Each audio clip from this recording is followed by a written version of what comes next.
Voilà. Alors, la partie des constructions, je l'ai annoncé, nous amène à nous questionner sur l'unité, le rapport de force entre le pouvoir colonial et les Martiniquais, parce que ces deux questions sont fondamentales pour permettre l'émancipation de notre peuple et nous donner les moyens de construire un mieux vivre. Alors, pour commencer, je vais vous livrer en avant-première l'éditorial du prochain journal Jikambout qui doit paraître demain ou après-demain, vous l'aurez sur Internet. Je vais lire cet éditorial parce qu'il pose les problématiques que nous voulons développer. Se diviser, c'est tomber dans le piège tendu par les multinationales et leur gouvernement mercenaire. La violence des attaques qui opposent certains pro- et anti-vaccins est tragique, car elle montre que les classes dominantes sont en train de réussir une partie de leur plan. Oubliez tous les scandales sanitaires criminels, la publication d'études mensongères dans les revues scientifiques, la corruption dont les multinationales pharmaceutiques sont coupables. Oubliez la politique ultralibérale scélérate et la répression barbare menée par le gouvernement français. Aujourd'hui, c'est au sein du peuple que la bataille fait rage. Les profiteurs du système sont aux commandes. Par la magie de leur propagande, ils sont devenus les seuls habilités à dire la vérité, soi-disant scientifique, devant laquelle tous et toutes sont contraints de s'agenouiller.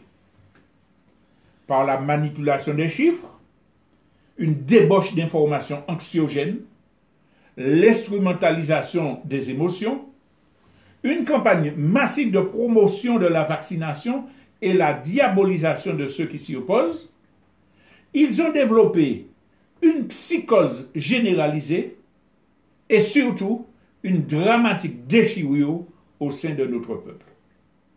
Et pendant que le peuple se déchire, le président missionné par les milliardaires essaie de relancer l'entreprise scélérate visant à démantibuler les droits des chômeurs et des retraités.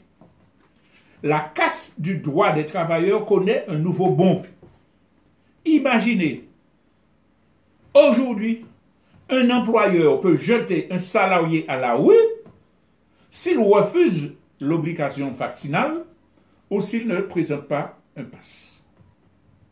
C'est un pas de plus certain vers le totalitarisme. Chez nous, les autorités françaises ont sauté sur le prétexte de la crise sanitaire pour jeter une chape de plomb, une fois de plus, sur le scandale de l'empoisonnement de notre peuple. Mais nous ne sommes pas dupes. Ces criminels ne sauront pas détourner nos yeux de la cruelle réalité. Le nombre d'ouvriers et d'ouvrières agricoles qui souffrent et meurent à cause de lourdes pathologies directement liées au poison qu'on les a contraints à épandre, ce nombre est largement supérieur au nombre de victimes du coronavirus. Et nous continuerons à nous battre pour qu'ils obtiennent réparation. Les gesticulations du gouvernement français, de son préfet et de l'ARS ne seront pas masquer leur gestion calamiteuse de la crise sanitaire et leur propre responsabilité dans l'hécatombe qui en a découlé. Leurs mesures liberticides ne pourront mettre fin à notre lutte contre la domination coloniale, le sabotage de notre économie endogène et le génocide par substitution qu'ils tentent d'accélérer. Compatriotes, c'est ensemble que nous devons faire échec au piège mortifère tendu par le pouvoir colonial français et ses suppôts. La situation de notre pays est trop dramatique pour que nous laissions de nouvelles divisions nous paralyser. Ne laissons pas nos ennemis nous détourner de nos objectifs d'émancipation, de notre volonté de nous unir et de construire un mieux vivre pour notre peuple. Quel Martiniquais, franchement, ou quel Martiniquais sincère, qu'il soit pour ou contre la vaccination, dans son cœur, ne voudrait pas trouver une solution valable à la crise sanitaire qui puisse sauvegarder ses proches.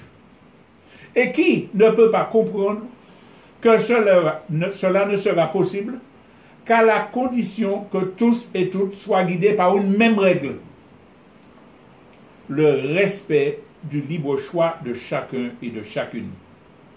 Déjouer le piège tendu par les autorités françaises demande que nous pacifions le débat et que nous arrêtions de diaboliser ceux qui ne partagent pas notre point de vue et que nous échangions sereinement nos arguments. Frère épicé, songez, yo pas qu'à tirer bouillot pour métier paille. J'ai peut-être fait un lapsus, non.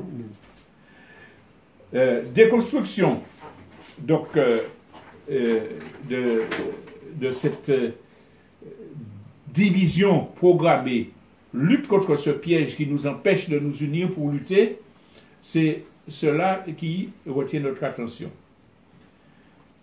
Le premier point sur lequel je voudrais insister, c'est qu'il y a une guerre idéologique frontale qui se mène sur ce terrain entre les profiteurs du système et ceux qui luttent pour l'émancipation de notre peuple. Il y a une guerre de l'information. Il y a des stratégies qui sont mises en œuvre par le pouvoir colonial et ses suppôts en Martinique pour empêcher que le peuple martiniquais s'unisse, pour empêcher qu'il constitue une force suffisante pour les renverser. Il faut mettre la confusion, il faut mettre la division. J'apprends un exemple récent de l'actualité. Quand les jeunes Martiniquais, pas seulement, il y en avait des plus âgés, ont commencé une offensive, il y a 3 ans de cela, pour libérer les plages, pour exiger devant les centres commerciaux qu'on juge les criminels qui ont empoisonné notre peuple. Quand ils ont commencé à s'attaquer au symbole de la domination suprémaciste et colonialiste en renversant des statues, ils s'appuyaient sur la force du drapeau rouge, vert, noir, de leur conviction de lutte pour l'émancipation. Mais cela boostait et rejoignait un mouvement qui existait déjà, l'union du peuple martiniquais autour du drapeau rouge, vert, noir. Et effectivement, l'union du peuple martiniquais se consolidait autour du drapeau rouge, vert, noir. Tout le monde a dit, moi, besoin de drapeau. Mais le gouvernement français et ses suppôts ont réfléchi à une façon de casser cet amour pour le drapeau rouge, vert, noir. Comment ça s'est fait? C'est qu'ils ont commencé à ghettoiser les militants. Ce ne sont plus des militants. Ce ne sont plus des gens qui luttent contre le chlordécone. C'est des activistes RVN. Et après, quand ils ont commencé à faire ça, ils se sont arrêtés sur des incidents qu'ils ont créés ou bien qu'ils ont grossis pour dire les RVN ont cassé une bouteille de rhum. À JM, c'est là. Les RVN ont fait ceci. Il y a eu un travail d'explication et de propagande qui a été fait. Les journalistes ont été condamnés pour leur dire cette histoire de RVN, ce n'est pas correct, ce n'est pas de l'information. Ce sont des militants. Les gens du PPM, c'est des RVN. Le CNCP RVN. L'OJAM. Bref, c'est un abus, c'est une manœuvre pour discréditer le drapeau et le marginaliser. Et face à ça, il y a une contre-offensive qui a été menée par des militants chaque fois qu'il y avait une exaction venant de la préfecture ou des gendarmes pour dire les BBR ont fait ça. Si bon pour joie, ils bon pour qu'on a. Et effectivement, l'explication portée aux journalistes et la contre-offensive BBR ont fait qu'ils ne parlaient plus de ça. Il y a eu des actions sur lesquelles nous reviendrons après qui ont eu lieu près de la préfecture et à l'aéroport. On retrouve des journalistes, après tout cela, qui viennent dire des activistes BBR ont barré, il n'était qu'une trentaine. Donc, les RVN, c'est très peu de gens, et puis c'est des gens qui empêchent la circulation. Ce n'est plus de l'inconscience, c'est un choix idéologique de dire ça. Imaginez, pour comprendre la logique de cette argumentation. En France, il y a 4 manifestations organisées chaque samedi pour dénoncer le pass sanitaire. Dans les 4 manifestations, il y a des drapeaux bleu, blanc, rouge. Mais il y a une manifestation qui est dirigée par l'ancien numéro 2 du Front National, un extrémiste de droite qui développe des positions que nous combattons, que tous les Français peuvent combattre. Est-ce que vous imaginez un journaliste venir dire les BBR de Filippo ont dénoncé ceci, ont fait cela. Puisqu'il y a tout petit drapeau. C'est là qu'il y a une plus drapeau bleu, blanc, rouge dans le Front National. Ce n'est pas de l'inintelligence, ce n'est pas parce qu'ils sont sots qu'ils viennent dire des activistes hervéennes. C'est une manœuvre pour saboter l'unité nationale. Donc, quand j'ai pris cet exemple-là et je suis resté dessus, c'est pour bien montrer que nous sommes dans le cadre d'une guerre idéologique. Le Martiniquais qui dit « Je ne suis plus pour le drapeau. J'étais pour le drapeau. Mais comme il y a les activistes hervéennes qui font des bêtises, je ne suis pas d'accord avec eux, c'est quelqu'un qui a été aliéné, qui a été manipulé par la guerre idéologique, dans le cadre de la guerre idéologique menée par le colonialisme. Le drapeau rouge, vert, noir, c'est un élément de notre cohésion nationale, de notre unité. Il nous faut le défendre, le propager, quel que soit notre bord politique, et dénoncer les gens qui veulent le ghettoiser. Ça, c'est une première remarque que je voulais faire. Donc, à ce stade, avec cet argument, je veux montrer que l'ennemi a un pouvoir terrible, un avantage certain sur nous, parce qu'il possède des empires médiatiques, parce qu'il est structuré, qu'il décide de façon scientifique de ce qu'il faut faire pour combattre le peuple martiniquais. Et que si nous ne faisons pas pareil dans notre guerre contre la désinformation, nous la perdrons. Nous n'avons pas droit à l'erreur. C'est pour cela que nous devons avoir le courage d'échanger, de dire que la communication, par exemple, c'est un facteur clé de l'action dans le monde moderne à tous les niveaux aujourd'hui. L'ennemi a des spécialistes de la communication. Quand Macron va dans une maison manger avec des gens et puis qu'il tient un petit enfant par le bras, c'est quelqu'un qui lui dit « Tu vas faire ça, on va gagner on va couronner les gens. » Ils ont des cellules de communication. Donc, au-delà de ce que nous prévoyons comme action, il est fondamental que nous posions la question de la communication. Comment l'action pourra être interprétée? Comment éviter qu'elle ne soit détournée de ses objectifs? La guerre de la communication, il nous faut la mener. Et il faut prendre compte de cette donnée-là, de la définition des actions, de la définition des comportements. Aussi, quand nous en parlons, c'est parce que, bon, nous ne possédons pas d'empire médiatique et il serait impossible pour nous que tous les Martiniquais puissent vraiment discuter des éléments positifs, des meilleurs moyens de... Donc, il faut, à partir des radios alternatives, et merci RFA, merci Jolévy, poser le problème pour que nous-mêmes discutions dans chacune de nos organisations, dans chacun de nos quartiers, pour que nous définissions les attitudes les meilleures pour que nos raisons nous pas passer pour nous. C'est l'idée qui doit nous guider. Alors, et on doit avoir un certain nombre de principes de base quand nous analysons les choses. Le premier principe, je crois que tout militant, toute militante devrait s'approprier, devrait s'appuyer sur ça. approprier chaque militant, chaque militante, c'est le principe de chercher l'adhésion consciente des populations. L'action doit avoir pour but de recueillir l'adhésion consciente des populations. Et comment y arriver? C'est par la pédagogie. Par la pédagogie, l'explication qu'on va faire, et on parlait de communication, par la façon de développer notre argumentation, par l'approche que nous avons des êtres humains qui sont en face de nous, par la distanciation que nous devons faire entre l'ennemi principal et les gens qui sont aliénés, qui sont manipulés. Donc cette première recherche d'adhésion, c'est dans la pédagogie, dans l'argumentation. Mais cela, nous ne pouvons pas le faire spontanément. Et l'une des préoccupations que nous devons avoir, c'est de nous interdire tout spontanéisme, surtout quand nous allons mener des actions.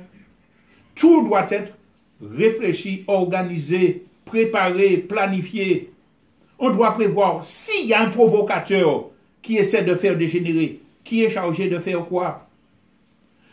On doit dire, bon, si un gendarme attaque, qu'est-ce qu'on doit faire? Mais tout ça, cela suppose l'organisation. Et je veux dire que là, il ne s'agit pas de dire si l'action est majoritaire ou minoritaire. Il y a des actions où on a besoin de milliers de personnes, mais il y a des actions où il y a très peu de gens minoritaires qui ne sont pas obligés d'être avalisés par des partis politiques, des syndicats, etc. Mais l'essentiel, c'est que les acteurs de cette organisation puissent vraiment choisir une cible qui va porter ses fruits, qu'ils puissent prévoir les dérapages et la façon de les surmonter. Hein? Et je prends l'exemple des statuts. C'est une action minoritaire au début.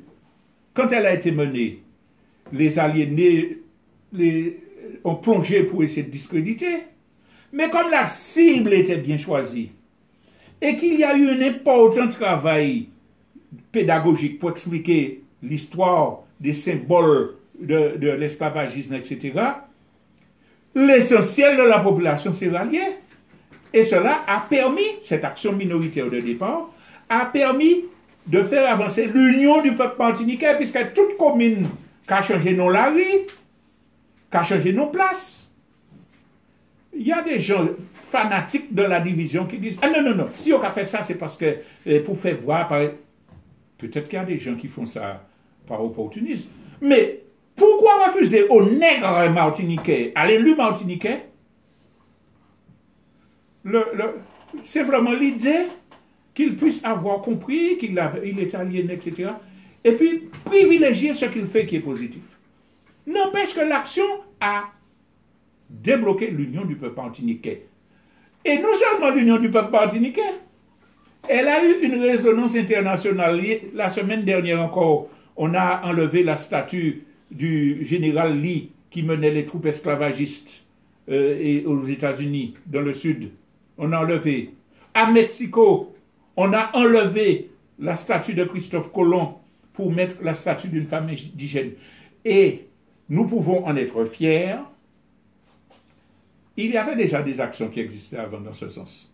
Mais l'internationalisation de l'action menée par nos courageux et courageuses jeunes militants en Martinique a eu un impact, a joué le rôle de catalyseur au niveau international. Donc, ça a développé l'unité de notre peuple et ça a eu un impact international. Je reviens sur l'idée que ce n'est pas le fait de dire que l'action ne doit pas être minoritaire.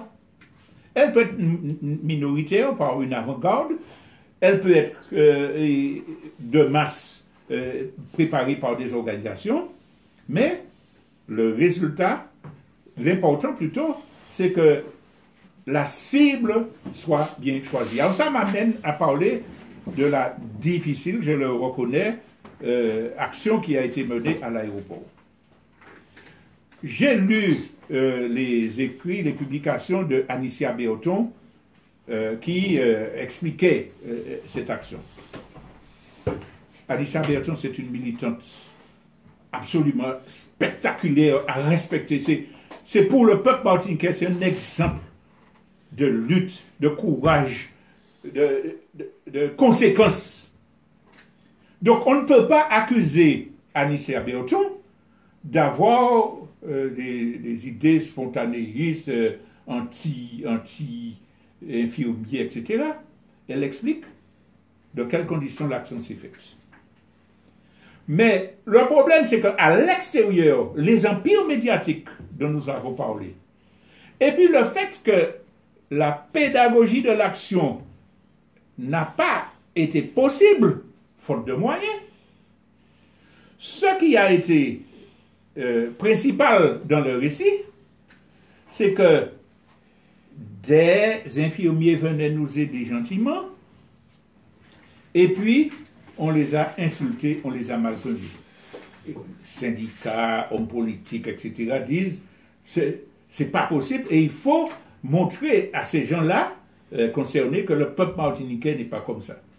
Cet exemple-là doit nous montrer que l'important, c'est l'organisation de l'action en liaison avec la pédagogie. Les arguments absolument importants développés par des militants qui ont participé à cette action sur les primes, les avantages, les intérêts qui sont liés à cette opération, les arguments qui rappellent que ce ne sont pas les infirmières et docteurs qui ont décidé « Ah tiens, monsieur le ministre, on a envie d'aller aider les Martiniquais. » C'est l'État français qui a organisé ça pour suppléer à ces conséquences qui avaient mené la situation à un point catastrophique, mais surtout pour raffermir une position assimilationniste. Ils ont fait ça, c'est pas parce qu'ils ont en peine la misère des Martiniquais qui meurent de coronavirus. C'est pour se sauver de leur gabégie, mais surtout pour renforcer leur politique impérialiste. Parce que s'ils aimaient le peuple martiniquais, ils auraient été qu'ils voyaient remède. S'ils aimaient le peuple martiniquais, il aurait permis qu'on soigne, que les médecins généralistes soignent les gens chez eux. C'est mon nom pas qu'à mort du Covid, ou bien parce qu'ils n'ont pas vacciné. Les gens meurent parce que les criminels qui sont à la tête de l'État impérialiste ont renvoyé des gens mourir chez eux sans soin. Et l'on sait que des chiffres ont été manipulés pour faire croire que tout le monde qui est à mort, c'est Covid qui est à mort. Il y a des preuves qu'il y a des gens qui sont morts de malades d'opération de jambes et puis on dit c'est Covid. Hier, j'ai eu un témoignage. Un jeune atteint du Covid qui va à l'hôpital, on lui dit, on le revoit chez lui, non, la semaine prochaine, etc. Il vivait seul. Il étouffait. Il s'est suicidé.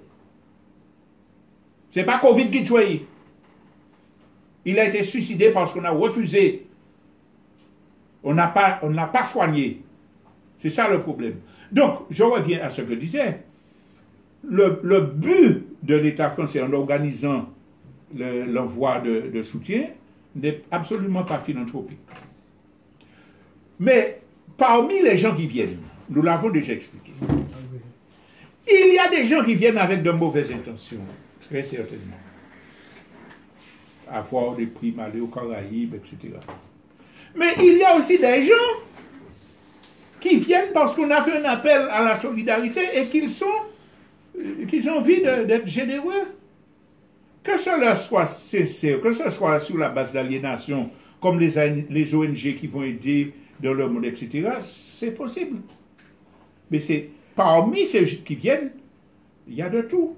Ce qui fait que si l'État français peut trouver une façon de discréditer les gens qui viennent manifester, il va s'appuyer sur l'élément des gens sont venus vous aider, on les a insultés.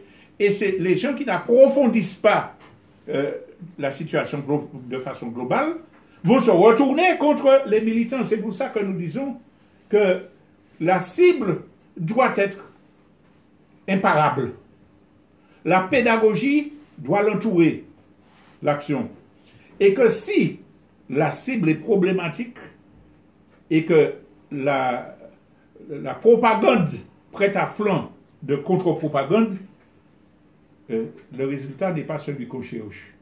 Donc, cela pour dire non pas pour condamner l'action des militants qui ont quand même eu un résultat en quelque part, parce que ça pose au niveau français la question, mais pourquoi des Martiniquais arrivent à manifester contre des gens qui viennent? Ça oblige les gens honnêtes à se pencher sur l'argumentation, la situation, et à découvrir que ces mêmes militants-là, parmi certains, beaucoup étaient devant les touristes, les cars et les bateaux de croisière pour dire, mais c'est là, Corona, qui est venu. Yo mantrake yo. Si yo t'écoute yo, nous pas te ni moun ka bon comme ça. Donc ces mêmes militants-là, avec leur logique, qui disent que yo ka fait touriste rentrer, yo ka fait moun rentrer, et dans leur publication, ils disent que yo pas même ça, si infirmier et personnel de santé te rentrer, ces affaires, avion à rentrer, voyager, c'est ça yo te les poser comme problème. Donc, il est important de comprendre que la pédagogie est importante, mais que l'action qui est menée de bonne foi peut porter des choses intéressantes, mais peut être déformée par l'ennemi. C'est vrai que des paroles inopportunes peuvent venir, condamnables peuvent venir, des menaces peuvent venir. Mais la question que nous nous posons à ce moment-là, c'est que l'appel qui a été fait n'est pas fait dans un cadre structuré, organisé, réservé à des gens formés idéologiquement.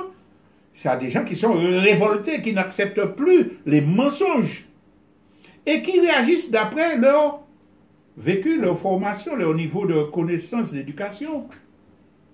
On peut regretter tellement, mais on ne peut pas empêcher que des gens qui se voient insultés, qui voient des parents mourir, qui voient l'État mentir, d'être injurieux. À ce moment-là, ce sont les organisateurs qui doivent prévoir, c'est là qu'on parle de la question d'organisation, pour dire, maman, ceci, cela, cadrer la manifestation, en tenant en compte une chose, c'est que l'État envoie des provocateurs. C'est ce que je peux ajouter, il y avait un provocateur du Fonds National qui était sur place, et le Fonds National, on sait, c'est des manipulateurs qui peuvent déstabiliser la lutte du peuple martiniquais.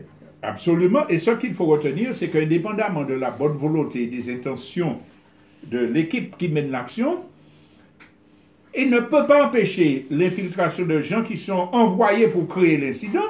Ça a toujours existé dans tous les mouvements populaires. Ou des gens qui ont des intentions politiciennes. Ça m'amène à dire ce que tu dis, que les réseaux sociaux, c'est souvent par ce biais-là que les militants appellent à une manifestation. Mais quand on appelle à la manifestation par réseaux sociaux, on ouvre la porte à des gens non contrôlés.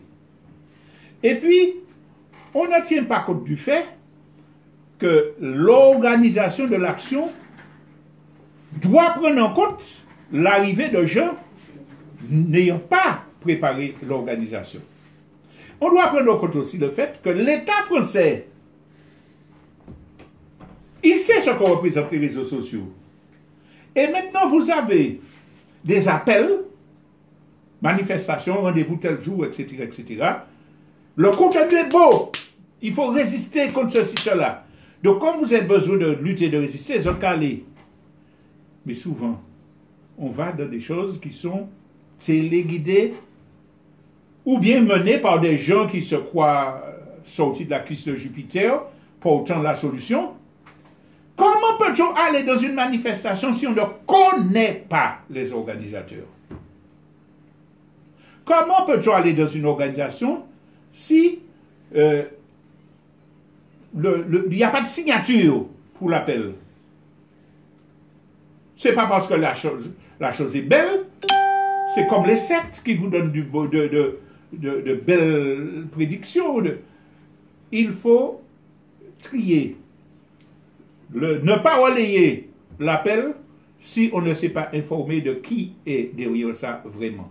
Est-ce que c'est quelqu'un qui est sur le terrain, qui organise les gens depuis longtemps, qui a produit un programme dont on sait où il va arriver, ou bien est-ce que c'est quelqu'un qui est là pour se faire connaître et puis aux prochaines élections il se présente? Ouais, mais c'est sans bouguité et puis nous. Non. Il nous faut nous interdire d'aller comme ça, à la fleur au fusil. Les ennemis, eux, sont organisés. Et, je disais tout à l'heure, ils peuvent envoyer des appels, pour que ça ne marche pas et que le peuple soit découragé. Ah, 10 personnes seulement. Le peuple, les gens ne vont pas dire, non, c'est pas un bail crédible, c'est pas un bail organisé. Mais c'est Martinique qui va marcher. C'est Guadeloupéen, plus marcher. Pourquoi les manifestations de Guadeloupe sont plus structurées? C'est parce que ce sont des organisations syndicales qui prennent des dispositions, qui ont des sections, qui organisent des tournées, où ce n'est pas nous-mêmes qui parlons pour nous-mêmes, et qui luttent dans les entreprises depuis des dizaines d'années. Donc ils ont une structure, une charpente. Mais si chacun dit, ah, j'appelle à une manifestation, résultat, c'est que les choses vont dépérir, et puis, au bout du compte, les Martiniquais seront divisés. Donc, cela, c'est pour montrer que, en face de nous, il faut être conscient que le pouvoir colonial dispose d'outils de communication, on a dit, mais de stratèges qui préparent. Et jamais on ne va gagner un combat contre des colonialistes si on n'est pas structuré, si on n'est pas organisé, si on n'a pas un plan. Pas pour dire, bon, demain, ça nous a fait, côté nous peut embêter, mais pour dire, voilà, c'est là qu'on va cibler pour telle raison, avec tel objectif, pour arriver à telle chose. Donc, il faut être conscient que l'État français, la bourgeoisie coloniale, est arrivé à nous aliéner, nous tous autant que nous sommes, avec sa formation universitaire, ses romans, ses films, et arrivé à introduire dans l'esprit d'une grande majorité un individualisme bourgeois. C'est moi qui décide, c'est moi qui sais. C'est la question de... Il ne faut pas d'idéologie, il ne faut pas m'organiser d'un parti politique, il ne faut pas que je sois récupéré. Hein? Tout ça, c'est le gouvernement français, ces cadres, ces propagandistes qui ont mis ça.